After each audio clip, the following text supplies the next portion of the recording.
Sveiki babaužiai, tai turbūt didžioji dalis mūsų yra bent kartą patyrus tokį dalyką, kai neseniai būni pradėjęs sportuoti, atrodo viskas gerai ir dėl kažkokių priežasčių tau tiesiog tai atsibosta ir tu meti sportą ir tau jis nebėra įdomu.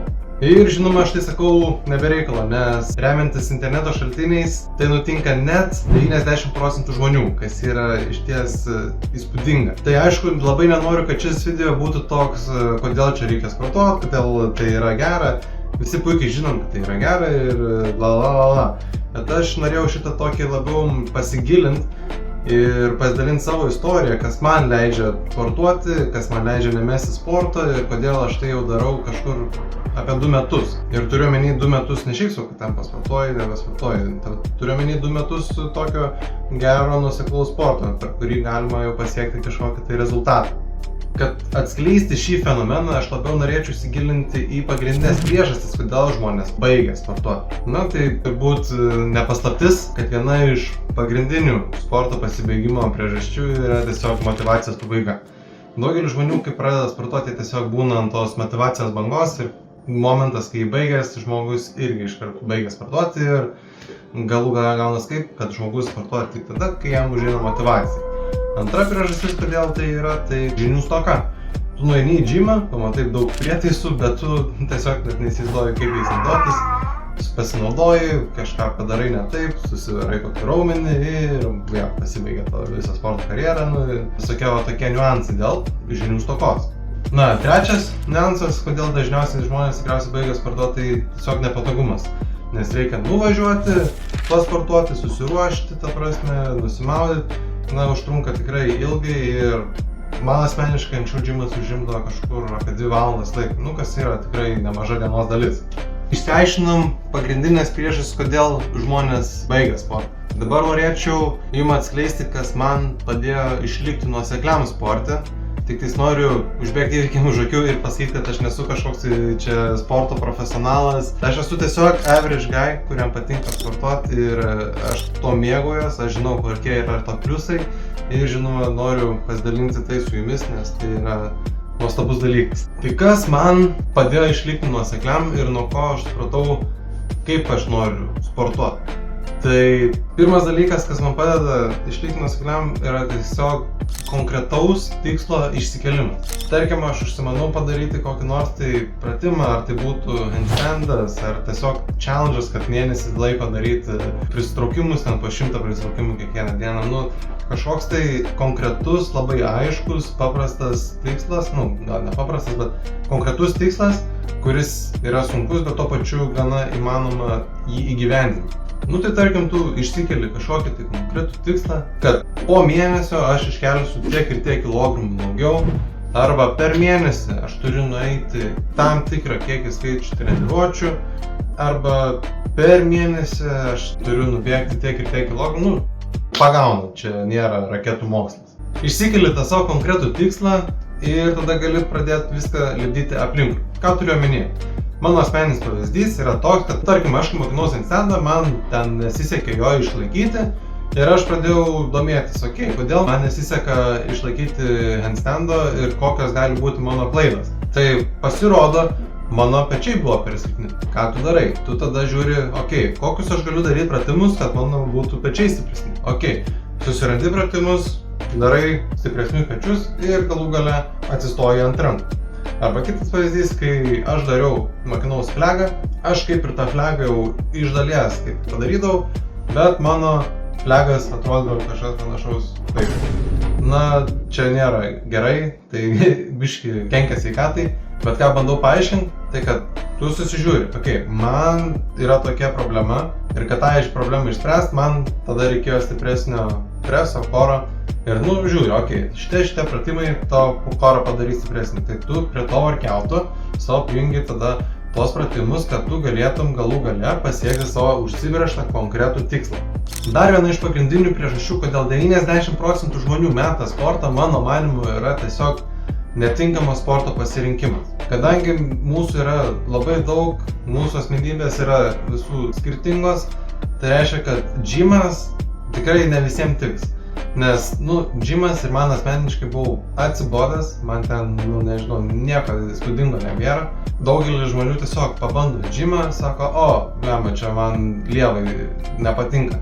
Na ir viskas, meta sportą ir jie galvoja, kad kiekvienas sportas jam atsisijuosi su džimu ir jam tiesiog nebus įdomu sportuoti. Na ir daugelis žmonių ties tom labai suklysta.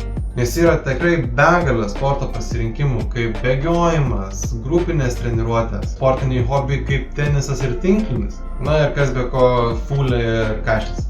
Tai va, babodžiai, norėčiau aš su jumis pasidalinti sporto rūšimi, nežinau kaip čia vadinti, kuri man veikia geriausiai, ir tai yra kalistenikas.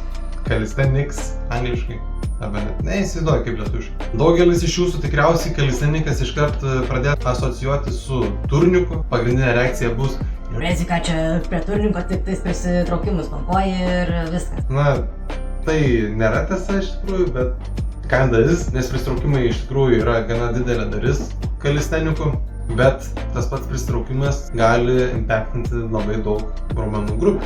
Man kalistenikos patinka dėl keletos priežasčių. Pagrindinė iš jų yra tai, kad su kalistenikom tu sportuoji ne tai kaip džime, kad tu užpompuoji raumenį, jis aišku bus didesnis, bet su kalistenikom tu tą raumenį padarai labiau funkcionalų. Ką aš turiu omenyje padarai labiau funkcionalų? Na, tarkim, aš pasisportuoju ir aš mokinuosi kokį nors handstandą. Ir mano kūnas jau automatiškai yra išauginęs raumenis taip, kad aš galėčiau padaryti handstandą ir tai yra tiesiog papildomas kažkoks tai kūno judesys, kurio vidutinis žmogus tiesiog nepadarytų, be papildomo mokymosi. Žinoma, kalistenikų yra irgi keletą rūšių. Viena iš jų yra freestylas, kur tu tiesiog darai visokius tai triukus, flipus, apsisukimus. Tai irgi yra kažkoks tai jėgos parodymas. Kita rūšis tai yra static pratimai, statiniai pratimai, kur tu tiesiog kūną pastatai kažkokią tai poziciją, kurią išlaikyti yra gana sunku be jokio papildomo treniravimosi. Ir tam reikia skirti gana nemažai laiko, kad tu galėtum atsirakinti kažkokį tai papildomą judesį, kaip human flagas arba handstandas arba front leveris, kurį dabar mokinuosi, ir tai galite pažiūrėti mano Instagrame. Kiekvieną savaitę darau update video ir jau progreso kažkiek yra. Nesvarbu, kokią kalistenikų rūšį pasirinksi, nes galų gale tu treniravimusi, kad pasiekti kažkokią tai dalyką, ar tai statinį pratimą, ar tai kažkokį naują judesį, darysi vis tiek tos pačius bazinius pratimus, ar tai bus prisitraukimai, atsispaudimai. Bet čia ir pasimato visas tas kalistenikų grožis. Ir tai yra antra priežastis, kodėl mane sužavėjo kalistenikos.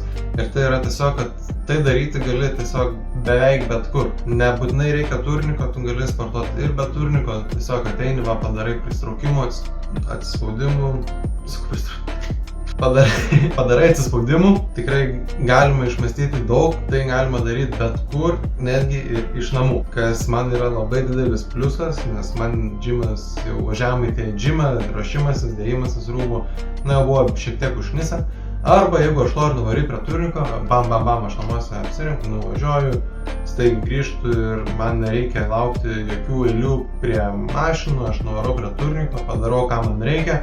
Bam, grįžtu ir mano keltas yra done. Viskas. Aišku, labai nenoriu per daug leizint šito būdo sportavimo, nes kiekvienas dalykas turi savo minusų. Tai vienas iš kalistenikos minusų yra tiesiog paprastas sezoniškumas. Aišku, čia priklauso, kur tu gyveni, bet tarkim Lietuvoj arba Olandijai, mano atžvilgiu, tai ateina žiema ir kalistenikas daryti lauke jau yra nebe taip smagu, nes ir tas turnikas šaltas ir patys supranta. Sportuokite lauke. Sportuokite lauke.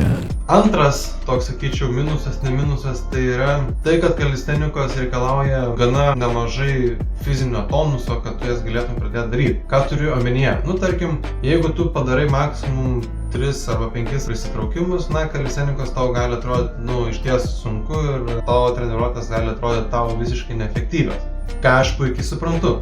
Aišku, tai galima ištaisyti su tom sportiniam gumom ir padaryti tas visus pristraukimus žymiai lengvesniais, bet tai yra dar vienas galvos skausmas, kurio tikriausiai paprastam žmogui nereikia. Tikiuosi, jums šitas video leido suprasti, jog jeigu nori išlikti sporte nuoseklus, nebūtinai tai reikia daryti džime, yra begalė sporto pasirinkimų, kurie tau gali tikti labiau, patikti labiau ir tai tiesiog automatiškai padarys sportą labiau. Ir tiesiog tą sportą tai padarys more enjoyable. Aš esu 100% užtikrintas, kad tikrai nepaminėjau ten labai daug įdomių ir įvairių sporto šakų. Tai jeigu užsiimat kažką įdomaus, kažkokį tai sportų, kuris yra išties įdomus ir apie tai nežino didžioji dauguma, aš būčiau labai dėkingas, jeigu tuom pasidalintumėt komentaruose, nes būtų ir pačiam įdomu kažką išbandyti ir manau tai pagelbėtų kitiems žiūrovam. Tai ką jūs babaužiai mėly? Ačiū, kad žiūrėt. Ir dar be abejo didelis ačiū mano draugui, kuris sumontavo šį video, nes aš turėjau išlėkti. Taip kad iki greito ir čia!